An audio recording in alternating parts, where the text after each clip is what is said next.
All right, hello and welcome to the postgrad year. This is my commonplace book, commonplace binder. We're going to set this down. Personal curriculum, waterfall of ideas. So, if you are working in a binder, you have the ability to put stuff in and take stuff out. And if you just take stuff from the back and put it in the front, it will sort of work as a waterfall of ideas. Now, I understand this video is going to be a little strange compared to the 4 videos we just did, and it might be a little strange compared to the next videos coming up. But this is done in the style of the videos in the second half of last year. So let's get into it. Creating the map. What are you going to do? Are you going to make this weird elaborate thing up here? No. No, not if you're just working on your own personal curriculum. I would suggest working in a binder because that way it's on paper and you could still get the benefits of paper while also, moving stuff around within the binder, because that's one of the great things about a binder. But that means you can work with your hands, but you can also print if you really want to. And so that's really good because you can make a weird document with pencil or pen, or I guess you could just type it out. And then once you realize it's kind of gotten to the point where you can't really do anything with it, then you just type it out and print it out. And you'll get what you had before, but it's ordered in a better way. It's all cleaned up, and that can be very convenient. So it's not necessarily about creating a map. It's kind of just getting it done. And then once you have, like a full binder of stuff, at that point, it should be a lot easier to figure out what you actually want to do. Balancing act. So there may be certain subjects that you work on more during certain periods of the year, and I definitely struggled with that at first, partially because I didn't know what I was going to be working on. It's like, you have a personal curriculum, but what do you do? Well, about a decade ago, once I got out of high school, and I was like, I don't really know what I want to do. I mean, I did know what I want to do, but I didn't know how to translate the schoolwork into that sort of stuff. I decided to break everything up into 12 different binders. So the first thing I did is I grabbed all my school notes and I tried to trim them down. I would normally go through, get rid of about 10% of the stuff, but then I couldn't fit everything into one binder. And so I was like, okay, what about 2 binders?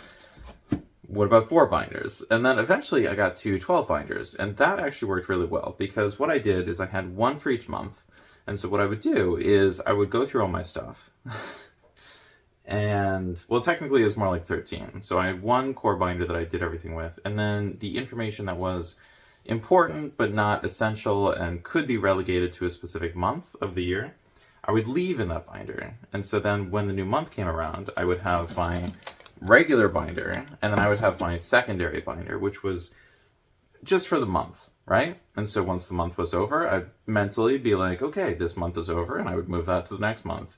Now, you might also find that ending something at the very end of the month is quite difficult because, well, most of the holidays seem to be pushed towards the end of the month, and the end of the month is also like, the new year. So you might want to get things done a little bit ahead of time. I would recommend the 15th because even though that sounds like a horrible idea because it's right in the middle of the month, there are some months like February which are far shorter, and so the closer you put the expiration date to the end of the month, the more confusing the end of the month is going to become. So in some ways it might be better to actually make everything off by like 2 weeks. Testing the waters.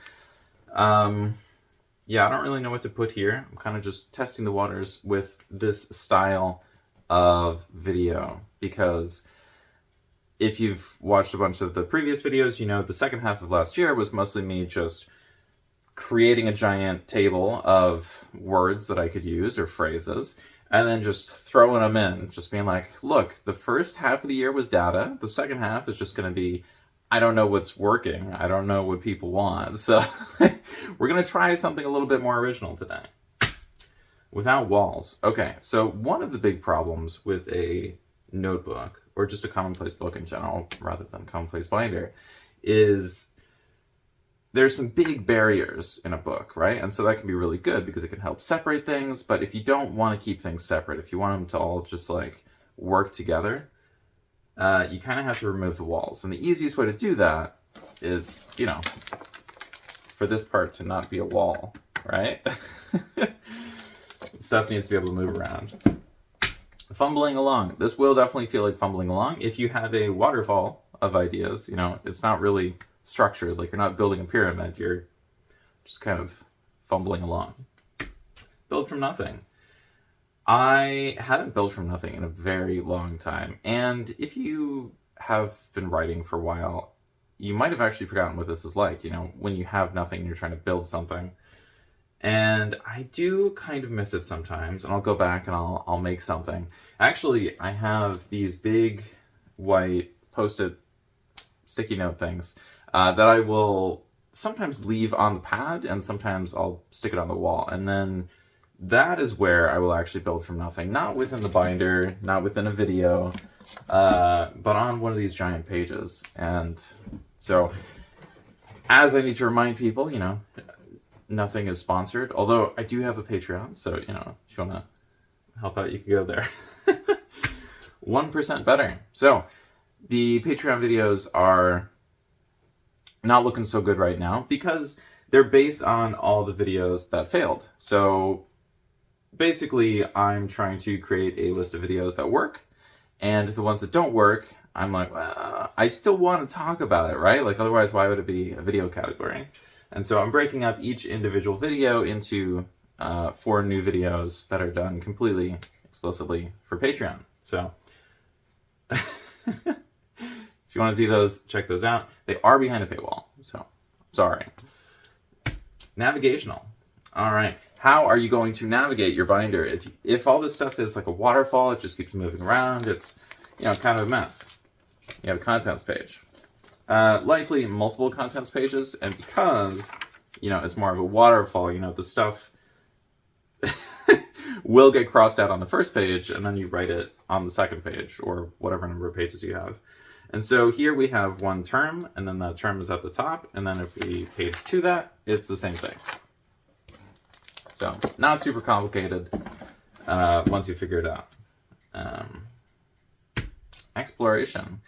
One of the great things about a binder is you don't actually have to commit to anything. So on YouTube, there are a whole bunch of very fancy, fabulous-looking journals, but everything's locked in place, right? So, like, unless you did your work somewhere else, and then you make the good stuff for the place where it's all sealed away, the sealed away location, it's going to struggle to really adapt to any sort of negative situations. Reflection. Might want to think about that a little bit. No, I have found that the whole fumbling along thing can help and subtract from the reflection. I mean, sometimes all you got to do, obviously, is some exercise, or take a shower, or take a nap, and you'll wake up and you'll be like, oh yeah, I know what I have to do. Like, it's not always, I need to do some sort of meditation and sit in the corner and we will figure out what we have to do next. Sometimes it's just rereading the old notes. I think the category I've been going through recently is communities. And so that's just one of the 26 main categories that I have. And it's just writing that I have saved from a while ago, like little snips. And it's kind of nice because I'm not really required to do anything. There's no tests. I'm just reading through old stuff that I found enjoyable. Seeing the gaps. This is one of the best places to see the gaps. When you go back and look at all the stuff that you made before and you're like, wow, this is nice, this is nice, this is nice, but why is this other stuff missing, right? Like, I'm clearly interested in this, but where's the focus on the things that are actually beneficial, or the things that move this forward, or overcomplicating it is what I'm doing right now. Sorry about that. For personal curriculum, I feel like you just have to do it, and then you're going to find out that it's not going to work, and then you make a plan for it to actually work. Like, it's not too complicated. Unknowns. There are going to be some things that are a mystery, and I guess we'll leave that one unsaid. Curiosities. Okay. Part of the benefit of reflecting on all the old notes that I've taken is I will sometimes see something I've completely forgotten about. Something that was interesting enough to note down, but it wasn't interesting enough to make a full project on or completely alter something that existed. And so it's really cool to go back and find those, because sometimes I would just save something because it was funny. You know, it's not really relevant to the goal, but it's entertaining and it'll bring me back into the same mindset. Build quick wins. All right, so what's the quickest win? Are you gonna, you know, floss your teeth? Are you gonna do one push-up? Are you going to create one note on your computer to do that thing? I don't know. But it can be very helpful to build these quick wins in a sort of personal curriculum. And so the reflection can feel like a win, which kind of feels like we're creating a bureaucracy to do nothing but sit in the corner and talk about how great we are for the things we already did. So that can become kind of a problem. But if you end up in a situation where you just got like laid off, or you quit your job, or just finished school, it can be kind of nice to, you know, just do the thing that you've already done, even though you're not necessarily getting paid for it anymore, or it's not bringing as much joy as it did before. It can sometimes be nice to just stay in the cycle, even though, you know, there are other situations where you, of course, need to terminate the cycle. Something long-term. If you stick yourself in your own little torture chamber of good ideas, right? They're totally good ideas. They've never been tested. They've never been applied to anything. Nobody knows about them, but they're good, of course, right? Yeah, you might need to turn them into projects, as that way the projects are a way to move forward, as opposed to something that just sits in a vault. Matches your mood. So right now, you might notice that my voice sounds a little bit different than normal. Of course, this only applies to people who have already seen some of the videos. But this is because I just woke up, right? And so I will be struggling over my word, or struggling with my words, and I will be struggling to go over things. But that's how it goes the first time you'll go through this as a sort of waterfall of ideas, because it's basically like reading through a book, and then every time you read through the book, you make it shorter, and you keep rereading it, right? And so every time you do that, it's going to become more of your own kind of thing. Of course, you should probably only do this with, you know, your own information, but at the beginning, people will probably have to resort to information from other people and other sources. And technically, that is more of what a commonplace is. I don't know if we did matches your mood, but yeah, you basically just do this throughout the year, and that's one of the benefits of having, I don't know where I put it, but the point is, if your mood is constantly changing and you're only working in one binder, that binder might be like all over the place. But if you have a binder for each individual mood, or if you have a binder for each individual month in addition to your main binder, those binders will act as a sort of curiosity where you have a version of yourself from another time, another place, wherever you were at that time. And so your mood will shift and orient itself in alignment with the binders you've already made. The problem with this, of course, is some of the binders are not good, right? So if you're miserable in June or July, and the next year comes around and you're working through June and July, it might be kind of bad, right? Comes up every year. If you get to that point and the stuff isn't working out, it might be like, maybe I should just get rid of the binder, or maybe I should distribute the stuff from that binder into all the other ones. I don't know what's going to work. It might be that you need to start entirely from scratch and just move that one off to the side.